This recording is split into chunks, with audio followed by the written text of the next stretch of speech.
Hi guys, Gabriel here from Magic Tennis Coaching. Today I'm trying to answer a question which came from one of my followers in Facebook, asking me how can we develop more consistent shots.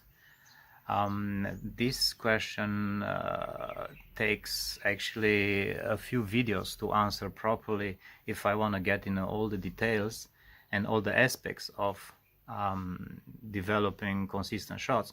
But today I want to address just one of the factors which can make you to do consistent shots, and maybe I'll try some other videos to address some other elements which you have to work to improve. First of all, and the most important skill you have to have is to always try to hit the ball in a sweet spot of the racket. I mean, the ball have to contact the racket in a sweet spot. Always, each racket has got different shape of sweet spot. Some rackets got a sweet spot more towards the top of the racket, some towards the bottom, some spread this way, more this way, and not that much in the top one and the bottom.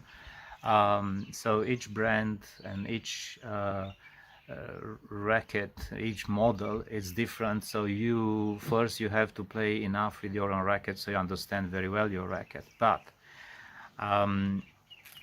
doesn't matter which kind of racket you got, you need first to develop a skill of feel.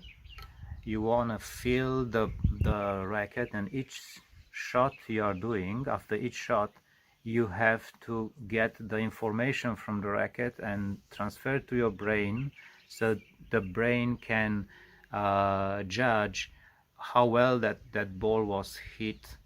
So if there are any adjustments you need to do for the next strokes.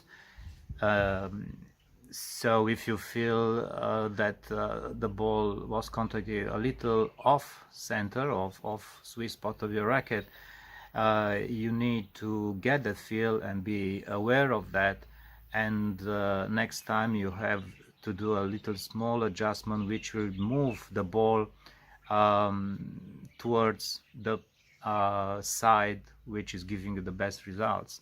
So really each stroke, it's not a fail, even if the ball is not going very well. It's just a chance to you to get information, extract that information, so use it for the next one, and you're doing small adjustments.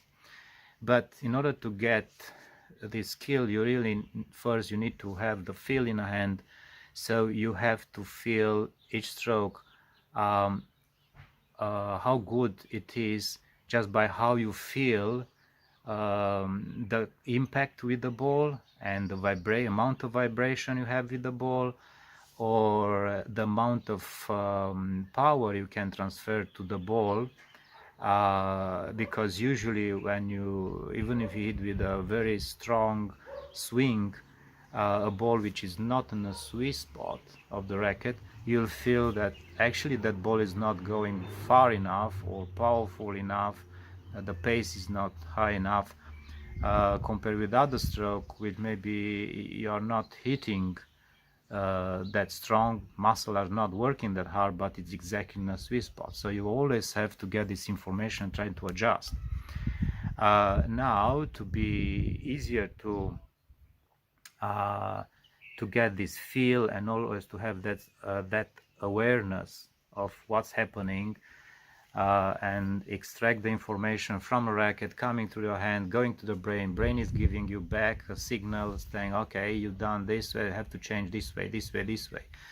It's not a conscious phenomenon, but you are doing it. If you are doing as a practice for a while, thinking about it will be a automatic process later on, and you just feel that that's natural.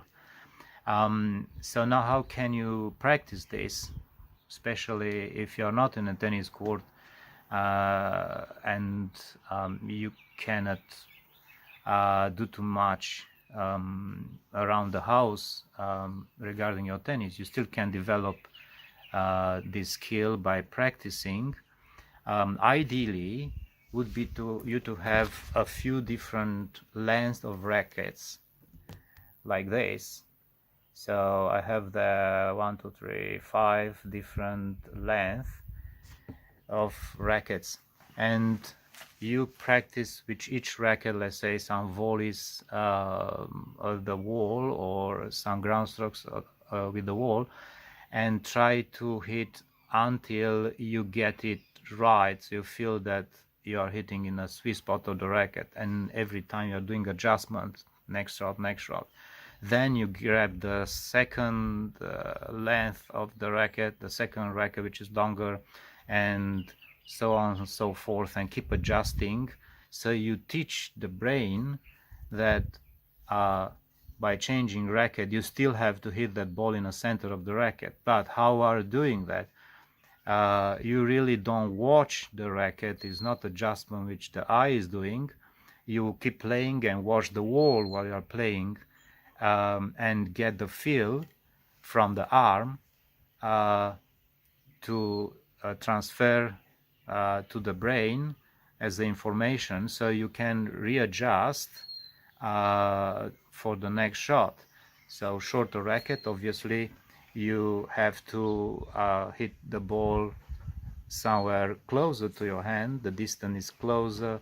Once you go with the longer grip, it's now the distance is changing, but you always have to feel when it's going in the center of the racket. So ideally is you to have a few different lengths of racket and play enough, a few minutes with each of them, and keep changing.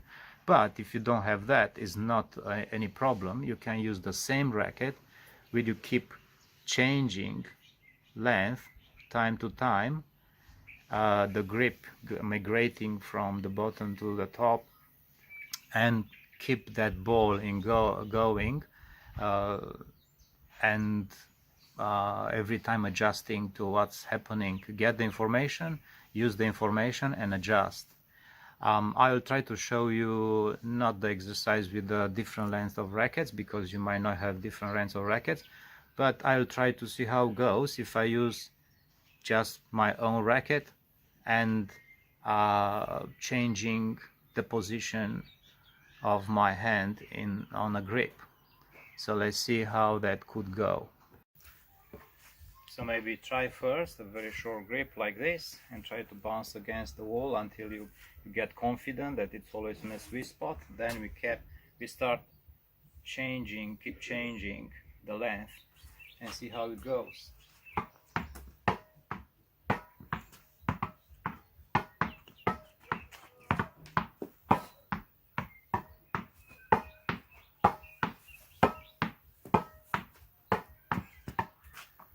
Change a little longer.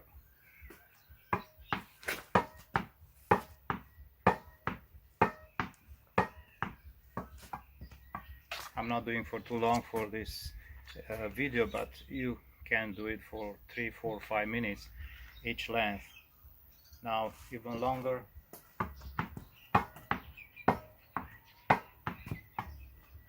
And maybe full length now.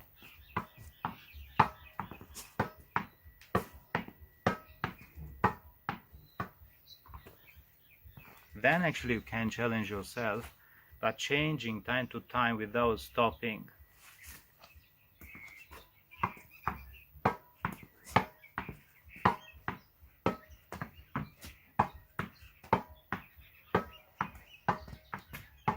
Now I'm the full length.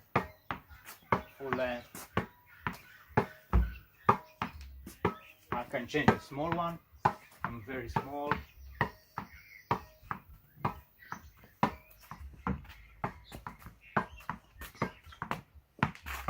Change again, full length, smaller, short again, and so on and so forth. So by doing this exercise, playing every day a few minutes, you will find out actually it might help you a lot. And you get better feel on the arm, and you are capable to adjust much easier to each stroke you are doing on a tennis court. I hope my video will help you to improve the consistency in your stroke. I'll try to bring some other videos addressing other factors which actually are helping you to be more consistent, and other skills which you have to practice. I wish you a great day from Auckland, New Zealand. Gabriel, bye bye.